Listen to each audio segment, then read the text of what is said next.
Hi, ഇന്നത്തെ video ഒരു filtration plant കാണിക്കാൻ വേണ്ടിയാണ്. ചെറിയൊരു ഫിൽട്രേഷൻ പ്ലാന്റ്. ഇതൊരു റിസോർട്ട് പ്രോജക്റ്റാണ്. ഈ റിസോർട്ട് പ്രോജക്റ്റിൽ 2 ടാങ്ക് ഉണ്ട്. ഒരു ടാങ്കിലേക്ക് ബോറിങ്ങിൽ നിന്ന് വെള്ളം വരുന്നു. അതൊരു 1.5 ലാക്കിൻ്റെ ടാങ്കാണ്. അത് കഴിഞ്ഞിട്ട് പിന്നെ ഫിൽട്രേഷൻ നടത്തിയിട്ട് അടുത്ത ടാങ്ക് 1.5 ലാക്കിൻ്റെയാണ്, അതിലേക്ക് പോകുന്നു. ആ സിസ്റ്റം കാണിക്കാനാണ് ഞാൻ പോകുന്നത്. ആ ഫിൽട്രേഷനിൽ എന്തൊക്കെയാണ് വരുന്നത് നമുക്ക് കാണാം. ചെറിയൊരു ഇൻട്രൊഡക്ഷൻ അത്ര ഞാൻ ഉദ്ദേശിക്കുന്നുള്ളൂ. നമുക്കത് കാണാൻ പോകാം.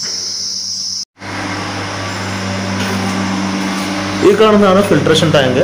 ഫിൽട്രേഷൻ ഇതൊരു മീഡിയ ഫിൽറ്ററാണ്. ഇതിൽ നമ്മൾ ആക്ച്വലി കുറച്ച് സാൻഡും പിന്നെ കുറച്ച് കല്ലും പലതരത്തിലുള്ള കല്ലും ഒക്കെ വെച്ചിട്ടാണ് ഫിൽറ്റർ ചെയ്യുന്നത്. ഈ ഇപ്പുറത്ത് കാണുന്ന അതൊരു 1.5 ലാക്കിൻ്റെ ടാങ്കാണ്. അതിലാണ് ആദ്യം ബോറിങ്ങിൽ നിന്ന് വെള്ളം വന്ന് വീഴുന്നത്. അതിൽ നിന്ന് ഈ ഫിൽറ്ററിലേക്ക് വരുന്ന ഇതൊരു മീഡിയ ഫിൽറ്ററാണ്. ഈ മീഡിയ ഫിൽറ്ററിൽ നിന്ന് കാർബൺ ഫിൽറ്ററിലേക്ക് പോകുന്നു.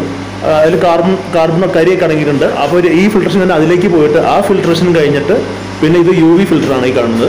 ആ UV ഫിൽറ്ററിൽ എത്തിക്കഴിഞ്ഞ് കഴിഞ്ഞാൽ UV കൂടെ അപ്ലൈ ചെയ്തിട്ടാണ്, അൾട്രാവയലറ്റ് റേസിൻ്റെ ആപ്ലിക്കേഷൻ കഴിഞ്ഞിട്ടാണ് ജെയിംസിനെല്ലാം വന്നിട്ടാണ് ഈ ഒരു പൈപ്പിലൂടെ ഈ ടാങ്കിലേക്ക് പോകുന്നത്. ഈ ടാങ്ക് 1.5 ലാക്കിൻ്റെ ഒരു കപ്പാസിറ്റിയുള്ള ടാങ്കാണ്.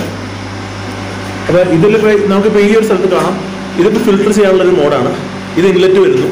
പിന്നെ ഈ കാണുന്ന റിൻസാണ് നമുക്ക് ഇതൊന്ന് ക്ലീൻ ചെയ്യാൻ വേണ്ടിയിട്ടുള്ള. ഇതിപ്പോൾ ക്ലീൻ ചെയ്ത് കഴിഞ്ഞു. അതേപോലെ സെയിം ഇതിലും ഉണ്ട്.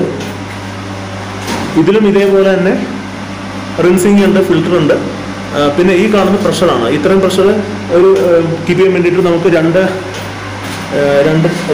മോട്ടർ വെച്ചിട്ടുണ്ട്. 0.75 2 മോട്ടർ, അതായത് 1.5 കപ്പാസിറ്റി ഉണ്ടാകും രണ്ടിനും കൂടിയിട്ട്. ഇതാണ് ഇതിൻ്റെ ഒരു സിസ്റ്റം. പിന്നെ നമുക്ക് കാണാം അതിൻ്റെ ഉള്ളിൽ ഈ കാണുന്നതാണ് നമ്മളെ റോ വാട്ടർ ഇൻലെറ്റ് വരുന്നത് ഈ വഴിക്കാണ്. ഇത് ഇതിലേക്ക് പോകുന്നു. ഞാൻ നേരത്തെ പറഞ്ഞ പോലെ ഇതിൽ പോയിട്ട് അതിലേക്ക് പോയിട്ട് UV പോയിട്ട് നേരെ ഫിൽറ്റർ വാട്ടർ ഇതിൻ്റെ ഉള്ളിലേക്ക് പോകുന്നു. പിന്നെ അവിടെ നിന്ന് വരുന്ന ഡ്രെയിൻ ഔട്ടിൽ നമുക്ക് എന്തെങ്കിലും ക്ലീൻ ചെയ്യേണ്ട, ചിലപ്പോൾ വർഷത്തിലേക്ക് ക്ലീൻ ചെയ്യേണ്ടി വരും. അതിൻ്റെ പൈപ്പ് ഇതിൽ കൂടെ പോയിട്ട് അടിയിൽ ബാക്ക് വാഷ് ചെയ്ത വാട്ടറൊക്കെ ഉണ്ട്, അതും നമ്മൾ ഡ്രെയിൻ ഔട്ട് ചെയ്യും. പിന്നെ പോകുന്ന വഴിക്ക് ഇതിൻ്റെ വെള്ളം ചെക്ക് ചെയ്യാൻ വേണ്ടിയിട്ടാണ് ഈ കാണുന്ന സാധനം. അതിൽ നമുക്ക് ഈ 2 ഫിൽറ്ററിൽ നിന്ന് വന്നിട്ടുള്ള വെള്ളം നമുക്ക് ഇതിൻ്റെ ഉള്ളിൽ കിട്ടും. വെള്ളം എങ്ങനെ നമുക്ക് ചെക്ക് ചെയ്യാൻ പറ്റും. അത് കഴിഞ്ഞിട്ട് UVയിലേക്ക് പോകുമ്പോൾ UVയുടെ ചെക്കിങ് ചെയ്യാൻ വേണ്ടിയിട്ടാണ് ഈ ഒരു സംഭവമുള്ളത്. ഇത് പോകണമായി കഴിഞ്ഞാൽ ഇതിൻ്റെ ഉള്ളിൽ വെള്ളം വരും. അതാണ് UV ഫിൽറ്റർ കഴിഞ്ഞിട്ടുള്ള വെള്ളം തന്നെ. This is the final product ആണ് ഈ കാണാം. ഇതിൽ വരുന്ന വെള്ളം എന്ന് വെച്ചാൽ ഫൈനൽ പ്രോഡക്റ്റ് ആയിരിക്കും. അത്രയേ ഉള്ളൂ ഇതിൻ്റെ ഒരു സിസ്റ്റം. സോ ഇന്നത്തെ വീഡിയോ ഇത്രയും കൊണ്ട് അവസാനിപ്പിക്കുകയാണ്. ഇതൊരു ഫിൽട്ടർ സിസ്റ്റം എന്താണെന്ന് ചെറുതായിട്ട് മനസ്സിലായി കാണും. ഇത് മിക്ക ഹോട്ടലുകളിലും അല്ലെങ്കിൽ റിസോർട്ടുകളിലൊക്കെ ചെയ്യുന്നതാണ്. അത് ഡിപ്പെൻസ് അപ്പോൺ ദ കപ്പാസിറ്റി, അതിലെത്ര ആൾക്കാർ ഓക്യുപ്പൻസ് വരുന്നു എന്നുള്ളതിന് മിക്ക ഹോട്ടലുകളിൽ ഇതൊക്കെ ഉണ്ട്. ചിലർക്ക് RO സിസ്റ്റം ആയിരിക്കും, അല്ലെങ്കിൽ ഈ UV സിസ്റ്റം ആയിരിക്കും. ഇവിടെ ഇപ്പോൾ UV ആണ് ഉപയോഗിക്കുന്നത്. RO ഉപയോഗിക്കുന്നവരുണ്ട്. അപ്പോൾ ചെറിയൊരു ഇൻട്രസ്റ്റിന് വേണ്ടിയിട്ട് ഞാൻ ചെയ്തതാണ്. അപ്പോൾ നമുക്ക് ഈ കാര്യങ്ങൾ മനസ്സിലായെന്ന് വിചാരിക്കുന്നു.